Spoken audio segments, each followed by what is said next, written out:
जीतू सिंह देश की आवाज है, क्या वह मजदूर का मामला हो, किसान का मामला हो, जवान का मामला हो, महिला का मामला हो, जगह शोषण अत्याचार के खिलाफ लड़ने वाली। और मुझे जब लगा कि भाई अदालत का फैसला है, इतने बड़े बड़े हमारे वकील साहब पराचारी से लेकर भानुप्रताप जी, और अदालत का आदेश हो, धारा 465, 67, 471, 120 एट्रोसिटी का मामला दर्ज हो गया हो, तो निश्चित तौर पर है कि सविता को हटा दिया गया होगा, गिरफ्तार हो गई होगी। लेकिन हैरान हूं कि 10 दिन हो गए। तो हमको जरा हम लोग 2 मुद्दों पर हमें सोचना पड़ेगा। मैं आपको जिक्र करता हूं, अभी आपने देखा होगा, सुना होगा आपके कई साथियों ने, सागर मध्य प्रदेश का मैं जिक्र कर रहा हूँ। 2019 में वहाँ एक दलित लड़की के साथ छेड़खानी की गई थी। उस परिवार ने हिम्मत की छेड़खानी का मुकदमा दर्ज कराने की, और वहाँ पर कोमल ठाकुर जो वहाँ स्थानीय विधायक मध्य प्रदेश के मंत्री है, भूपेंद्र सिंह मेरे नाम राशि, उनके प्रतिनिधि है, मंडी प्रतिनिधि। तो अभी अदालत में कार्रवाई बढ़ रही है। वहाँ कोमल सिंह अपने बेटे उस आरोपी के साथ और दूसरे बेटे के साथ पीड़ित परिवार के घर जाकर धमकी देता। धमकी देने के बाद ये कहा जाता है कि मामला वापस लीजिए। जैसे हम कह रहे हैं कि देश के अंदर अभी हमारे कुछ मित्रों ने कहा कि 2024 में हमारे देश में हिंसा मुक्त भारत होना चाहिए। मैंने तब भी कहा था कि हिंसा मुक्त भारत सिर्फ भाषण या सेमिनारों से असंभव है। सागर में मुकदमा दर्ज हुआ छेड़खानी का, वो सबको ही कराना चाहिए।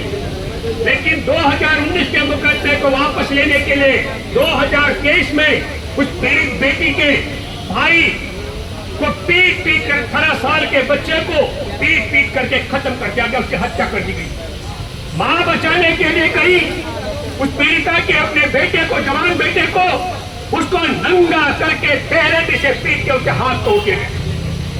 ये कल्पना करनी पड़ेगी। ये मैं जिक्र कर रहा हूं अभी 24 तारीख का, लेकिन इस घटना से पहले 22 तारीख की देर रात को वहां की पुलिस जाती है उस परिवार में, और 2 उनके जवस के बड़े, सचिन जिसकी, नितिन जिसकी हत्या कर दी गई, नितिन के 2 बड़े भाइयों को पुलिस फोटो खींचकर रात को अपने साथ लेकर जाती है। मैंने थाना प्रभारी को फोन करके पूछा क्या कारण है, तो उसने कहा इनके खिलाफ पत्थर मारने की शिकायत है। अब समझ लीजिएगा, इसका मतलब है कि मध्य प्रदेश की पुलिस मिली भगत से कोमल ठाकुर के बेटे पर दर्ज मुकदमा वापस कराने के लिए परिवार पर दबाव बना रही थी। वो परिवार दबाव में नहीं आया तो 18 साल के बच्चे की हत्या कर दी गई, मां को नग्न करके उसके हाथ तोड़, उनका घर उजाड़ दिया गया। उसके बाद उनके साथ, उन हत्यारों के साथ में बड़ी भीड़ की 70 से ज्यादा, और वो लोग उनके घर पे जाते हैं, जो बाकी भाई और वो लड़की नहीं मिलती है, उनका घर उजाड़ा। ये है हमारे देश में तब हो रहा है जब बाबा साहेब की अध्यक्षता में बना संविधान। हमारे सामने 2016 का रोहित वेमुला का मामला, हैदराबाद यूनिवर्सिटी का, एक मैं कहता हूँ देश और दुनिया की उभरती हुई शख्सियत थे, वो हमारे सामने है। ऊना में मरी हुई गाय के लाश, उसको ढोने वालों की किस तरीके से जो खाल निकाली गई थी, वहां भी मध्य प्रदेश के सागर की तरह मैं जिक्र कर रहा हूँ, वो लाठियां जिनसे उनकी खाल उतारी गई थी, और पुलिस कर्मियों की लाठियां। मैं भूपेंद्र रावत तो मोदी नहीं हूँ जो यहाँ पर आकर आप सब बुद्धिजीवी लोग आंदोलन के साथ ही वैचारिक परिपक्व करके झूठ बोलूं। तो हमें कई बार सोचना पड़ेगा, जब हमारे देश के अंदर महिला और पुरुष का मामला होता है, तो यह संघ परिवार की सरकार, और संघ परिवार में जहां महिला के लिए न सम्मान न स्थान है, वहां क्या होता है? वह अमरमणि त्रिपाठी, मधु त्रिपाठी, जो आजीवन कारावास की सजा भुगत रहे थे, आजीवन, हमारे मित्र वरिष्ठ वकील है यहाँ, आजीवन कारावास का मतलब होता है जी के जी जेल से बाहर न आने का प्रावधान। उनको रिहा कर दिया जाता है। किस कारण में थे, क्या कारण था आजीवन कारावास का? मधुमिता शुक्ला 19 साल 1 महीने की कवित्री, कोई ब्राह्मण परिवार, उसके साथ में उसके गर्भ था 7 महीने का। पहले 2 बार अमरमणि त्रिपाठी ने गर्भपात करवाया, उसने 3री बार मना कर दिया, उसकी हत्या कर दी। आप कल्पना कीजिए, जिस समय अमरमणि त्रिपाठी को मधुमणि शुक्ला के मामले में रिहा कर दिया गया, भाजपा का एक भी एक भी भाजपा में ब्राह्मण मंत्री ने उसका विरोध नहीं किया, ब्राह्मण नेता ने विरोध नहीं किया। ये तय है जब पुरुष और महिला में से चयन होता तो कैसे करते हैं। ये हमारे देश के अंदर आपको मैं दूसरा जिक्र करना चाहता हूँ, वहां उन्नाव में जब आपने देखा होगा एक कुलदीप सेंगर, और कुलदीप सेंगर ने 17 साल की नाबालिग राजपूत बेटी के साथ में बलात्कार किया, शिकायत दर्ज नहीं हुई, उसे आत्मदाह करने का प्रयास करना पड़ा योगी के आवास पर, और क्या हुआ, उसके पिता को गिरफ्तार करके पुलिस हिरासत में उसकी हत्या कर दी गई। चाचा को फर्जी मुकदमों में बंद कर दिया गया। वो अपने चाचा को मिलने जा रही थी, गाड़ी चढ़ा करके उसकी मौसी और चाची की हत्या कर दी गई। वहां लड़की आज भी पीड़िता और उसका वकील जिंदगी और मौत के बीच जूझ रहे, क्योंकि जब पुरुष और महिला का चयन करना हो तो वह राजपूत की बेटी नहीं, वह राजपूत नेता का चयन हो रहा। जब हमारे देश के अंदर महिला और महिला में चयन होना हो तब जाति का चयन होता है। तब डॉक्टर रितु सिंह के शिकायत पर भले 468, 465, 471, 120 भी और अट्रॉसिटी का मुकदमा दर्ज हो जाए डॉक्टर सविता पर, लेकिन उसे हटाया नहीं जाएगा, जेल नहीं भेजा जाएगा। जब महिला में चयन होगा तब जाति का मामला, तब देखा जाता है कि सवर्ण है और अवर्ण है। ये बात भी हमको सोचनी पड़ेगी। मेरे दोस्तों, मैं कई बार सोचता हूं, हम लोग पहलवानों के धरने पर थे, पहलवानों के धरने पर रात को इसलिए रुकना पड़ा मुझे कि प्रदर्शन के दिन पुलिस मुझे वहां नहीं पहुंचने देगी या हाउस अरेस्ट कर दी। तो हमारे एक मित्र हैं मध्य प्रदेश के, उन्होंने हमसे जानना चाहा, बातचीत बड़ी लंबी हुई। मैं आपको बताना चाहता हूं, ये जो मूलवासी और बाहर से आने वाले मेरे पूर्वज तो बाहर से बाद में आए, तो मैं ये दावे के साथ में कह सकता हूं, पहले हमको प्रकृति को समझना पड़ेगा। जो जल अभी इस धरती पर किसी भी जीव के पेट में है, वह पेशाब के रूप में जब बाहर निकलता है जमीन पर करेगा तो वह सुपन के आसमान में चला जाएगा, और अगर वह गटर में करेगा तो नदी में बह के वह समुद्र से वाष्प बनकर जाएगा और वर्षा बन करके वापस आएगा। दुनिया के वैज्ञानिक सोच रहे हैं क्या दुनिया में पूरी ब्रह्मांड में पृथ्वी जैसा कोई और ग्रह भी है कि इंसान और जीव के बीच से पेट से निकलने वाला पेशाब बह करके समुद्र के बाद वापस जा करके वाष्प बन के वर्षा बन करके वापस आ जाए। एक जल चक्र का मामला। तो दुनिया में ब्रह्मांड में अगर कोई और ग्रह हो जहाँ जल का चक्र होता हो तो उस जगह को इंसानों के रहने लायक खोजा जाए।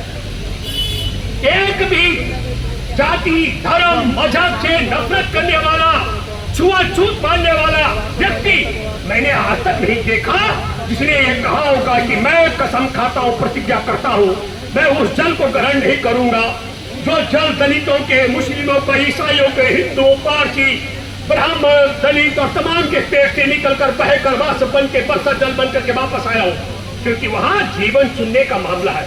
हर विज्ञान का छात्र, हर पढ़ा लिखा व्यक्ति जानता है कि यह जल का चक्र है। तो आप सुनिए कि सोचिए, सुविधा के मुताबिक छुआछूत की भी प्रवृत्तियां हैं। जब वो आए तो कैसे प्राकृतिक संसाधन, अच्छी बात है बनके कि ने 4 चीजें गिनती कराई पर बाकी चीजें गिनती नहीं कराई। जमीन, अगर जमीन को भी गिनती कराते प्राकृतिक संसाधन जो दलितों के पास होती तो फिर बराबर का मामला भी होता। संख्या दलितों की ज्यादा है लेकिन है कमजोर।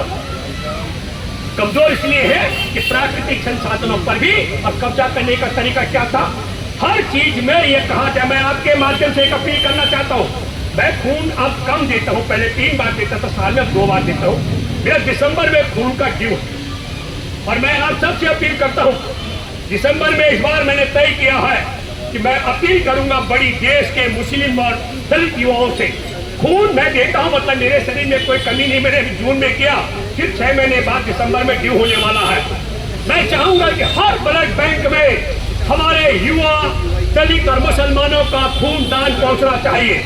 और तब देखना जब इनके परिवार का कोई व्यक्ति बीमार होता है और डॉक्टर उसके लिए खून लिखता है तो कभी नहीं कहते हैं कि मुझे दलित का, ओबीसी का, मुसलमान का, ईसाई का, नीच का, इसका उसका खून नहीं चाहिए। वहां जाकर क्या कहते हैं, साहब ये हमारा ये वाला ग्रुप दीजिए, ये ग्रुप देंगे तो हमारा परिवार का सदस्य बचने वाला है। मैं ये बात इसलिए कह रहा हूँ कि जो हम कर सकते हैं वो सब हमारे मित्रों को करना चाहिए। इसलिए मैं दोस्तों ये लड़ाई जिस प्रकार की चल रही है और जिस प्रकार की परिस्थितियां हैं, कि डॉक्टर विज्ञानती है भली भांति। एक सांसद ब्रजभूषण शरण सिंह, मैं यहाँ बैठे खास करके महिलाओं समझ सकती हैं, इन्होंने देखा होगा अपने युवा अवस्था में इनकी किसी न किसी सहेली के साथ में किसी ने यौन शोषण किया होगा, लेकिन दादी माँ बन जाने के बाद भी हमारे भारत की महिला ये बोलने की हिम्मत नहीं करती है कि मेरा अमुक दिन अमुक व्यक्ति ने यौन शोषण किया। मैं सल्यूट करता हूँ देश की पहचान बेटियों को, जिन 7 लड़कियों ने मुकदमा दर्ज कराने का साहस किया, सरेआम सड़क पर खड़े होकर के कहा कि ब्रजभूषण शरण सिंह यौन शोषण करता है। लेकिन आपने देखा जिस तरीके से बलात्कारी अमरमणि त्रिपाठी के साथ और पीड़ित परिवार मधुमती शुक्ला के खिलाफ, परिवार के खिलाफ भाजपा संघ परिवार है, उसी तरीके से देश की पहलवान बेटियों के खिलाफ और यौन शोषण करने वाले ब्रजभूषण शरण सिंह के साथ पूरी भाजपा और संघ परिवार खड़ा था। और यही परिस्थितियां, चाहे मैं ऊना का जिक्र करूं, तब मैं आपसे कहना चाहता हूं मेरे दोस्तों कि 15 अगस्त को 2 बातें बड़ी हुई हमारे देश के अंदर। एक तरफ देश के प्रधानमंत्री ने हमारे देश के चुनाव आयोग और जो हमारे देश के मतदाता है उनके औचित्य को खारिज करके दावा किया कि मैं दोबारा 24 में आने वाला हूं। और दूसरी तरफ उसी दिन हमारे देश के प्रधानमंत्री के आर्थिक सलाहकार ने एक बड़ा ऐलान कर दिया लिखित रूप में कि बाबा साहेब की अध्यक्षता में बना हुआ संविधान बदला जाएगा। और मैं फिर प्रोफेसर रतन लाल जी का वह शब्द कि बिल्कुल मैं दावे के साथ मैं कह सकता हूं कि हिंदू राष्ट्र की पालकी ढोने के लिए हमारे देश में सबसे बड़ी भूमिका, मैं तो दुखी हूं, मैं जिस क्षेत्र में हूं जहां मैंने बहुत अत्याचार के खिलाफ लड़ाई लड़ी अनाधिकृत कॉलोनी में, लेकिन वहां युवा बलात्कार होते थे। हाँ, मैं देखता हूं कि आरएसएस की शाखा चलाने के लिए दलित समुदाय के बेटे आगे लगे हुए। अगर मैं ज्यादा समय लेने को मना कर सकते हैं तो मैं आपके माध्यम से ये कहना चाहता हूं कि हमारे देश के अंदर वही बेमुला का मैं जिक्र कर रहा था, अभी 10वीं में पढ़ने वाला बच्चा, मेधावी बच्चा राजस्थान में छुआछूत का शिकार को शिक्षकों ने उसे आत्महत्या करने दी। तो आप कल्पना कीजिए कि हमारे देश के अंदर गुजरात का आपने देखा होगा 22 साल का एक युवा दलित अपने ही घोड़ा था, अपने ही घोड़े पर कर्तव्य दिखाता था और तब उसकी हत्या कर दी गई। मैं कभी कभी सोचता हमारे मित्र बैठे हैं यहाँ, कल्पना कीजिए आज मूंछ रखने पर दलित की हत्या हो जाती हो, अपने घोड़े पर चढ़ के कर्तव्य दिखाने में मारा जाता हो, छेड़खानी करने की शिकायत करने थाने चला जाए तो उसके भाई को जिंदा मां को नग्न करके मारा पीटा जाता हो। तब आप कल्पना करिए यही ताकत तब होगी जब बाबा साहेब को संविधान सभा का अध्यक्ष बनाया गया था। तो ठंडे से सोचना क्या संभव था कि दलित परिवार में जन्मे बाबा साहेब के शख्सियत को ये संविधान सभा का अध्यक्ष स्वीकार कर सकते थे। मैं आपको आगाह करना चाहता हूं, मैं कई बार देखता हूं हमारे कई मित्र अम्बेडकरवादी गांधी से बहुत दूरी बनाकर रखने का पता नहीं क्या फैशन है, और कई मैं गांधीवादियों को देखता हूं कि पार्ट को पार्ट देगा। लेकिन एक बात करके खत्म करता हूं, मैंने देश में हर उन जगहों का भी यात्रा किया है, मेरा सौभाग्य रहा है जहां बाबा की कर्मस्थली और तमाम प्रकार की रही। तो एक बात आप जाकर पढ़ सकते हैं, बाबा साहेब ही वो शख्स है जब विभाजन के समय गांधी जी ने देह त्याग का निर्णय ले लिया था तो देह त्याग नहीं करने दिया बाबा साहेब ने गांधी जी को।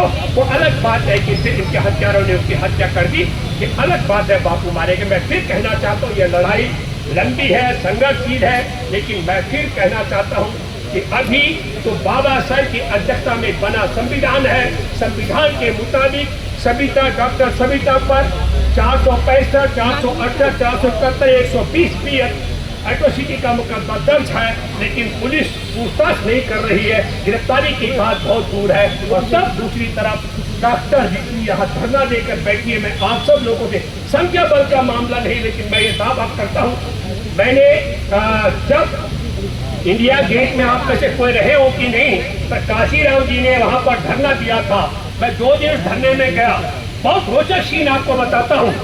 वहाँ जितनी संख्या होती थी बैठी हुई, और जो नया आदमी आया उतने उठ के जाते थे।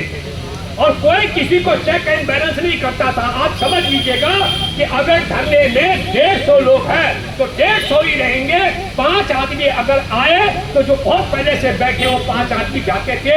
ना तो काशीराम जी ने किसी को जाने के लिए बोलते थे, ना आने के लिए बोलते थे। और सरलता का मैं जिक्र करूं उनका, दिन भर उनका ये जुराब में फंस गया पैंट का हिस्सा, तो यकीन करेंगे कि शाम तक भी वैसे का वैसा रहा। वो अपनी वेशभूषा की तरफ भी ध्यान नहीं देते थे। मैं फिर कहना चाहता हूँ कि बाबा साहेब की अगुवाई में बने संविधान के मुताबिक जो 130 से ज्यादा संसदीय का मौज मस्ती कर रहे हैं, आज वक्त है उनके लिए।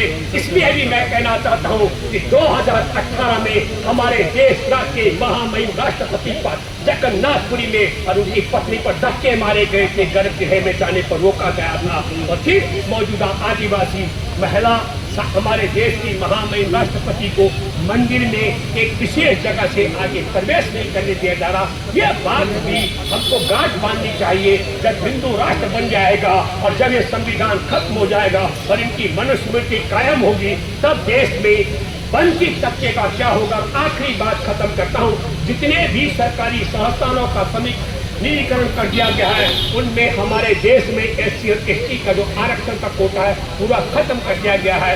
इनका बड़ा अच्छा एजेंडा है कि पूरे देश में कायदे से निजीकरण। मैं फिर आपसे अपील करता हूँ कि निजीकरण के विरोध में एक बड़ी लड़ाई वंचित तबके की होनी चाहिए। धन्यवाद। जय हिंद, जय जवान, जय किसान, जय संविधान।